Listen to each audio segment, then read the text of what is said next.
Hello, my name is Chloe Swenson. I was in the fourth group, and our focus was on what is teaching and learning. We had an hour-long discussion via Zoom, and some were in person, but I was via Zoom. The first question: describe the conversation your group had. Some topics my group and I discussed were classroom expectations, the importance of showing up for each individual student, considering their home lives, what it means for teachers to be a dialogue, and understanding that you can learn from the students as well.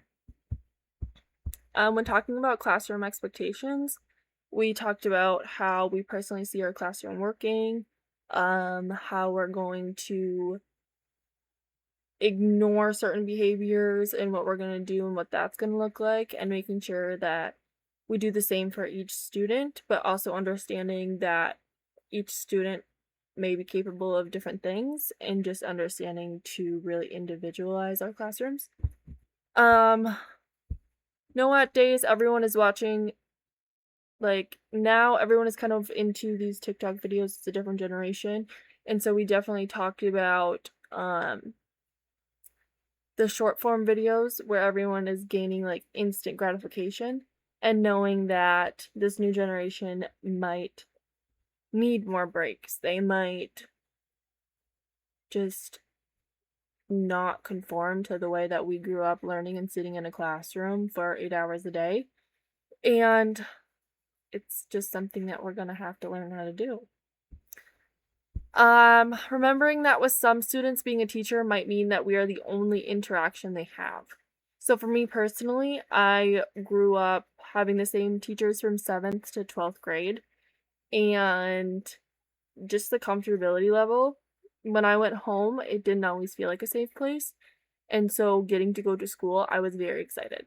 I knew that I was going to get attention from these people that I felt comfortable with, that have been teaching me so many things throughout my life, not just the knowledge coming from the textbooks, but truly just how to have morals and how to stand up in front of a room and talk to people and just feel comfortable and not be embarrassed.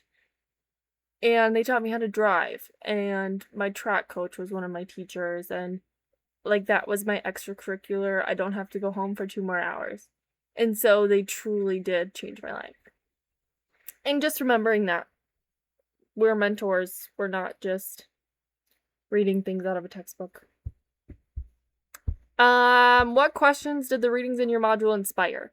So there was a question I had from a quote from one of the readings that says, the committee's troubling, unstated conclusion was that we, presumably experts in feminism as study, could not guarantee that in teaching classes with feminism content we are teaching feminism. So I personally struggle to understand this, because if I'm sitting and listening and hearing facts, I feel like I'm learning them.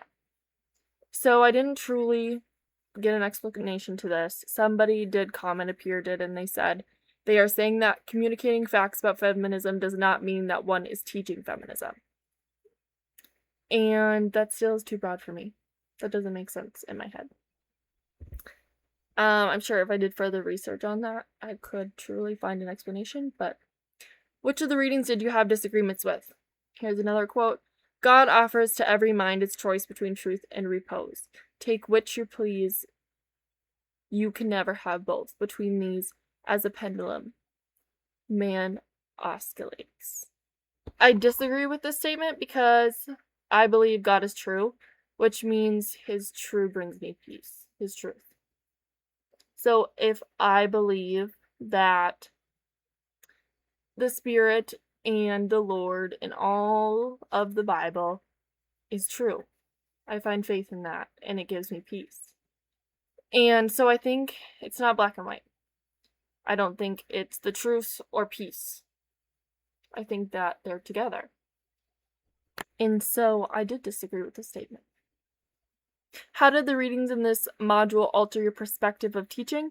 The first reading that really altered my perspective of learning, it reminded me that learning is never going to be predictable, and all students grow and learn at different times. So for me personally, working in an autism center, I understand, I feel like on a deeper level, that everybody has a niche. Everybody learns a different way.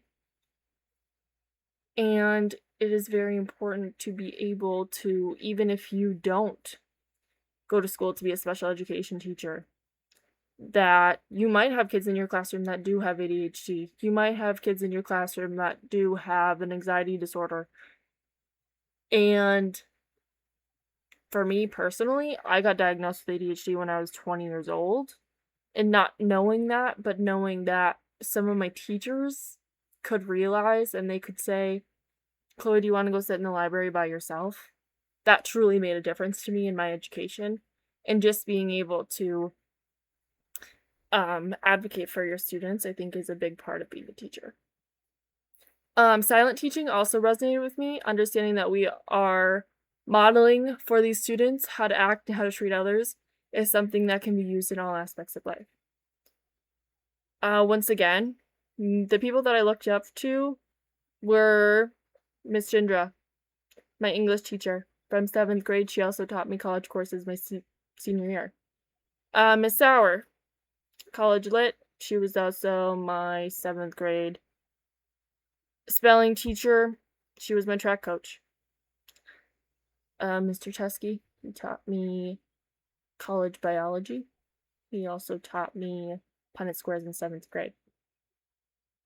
These people don't go unnoticed, and they just taught me how to stand up for myself.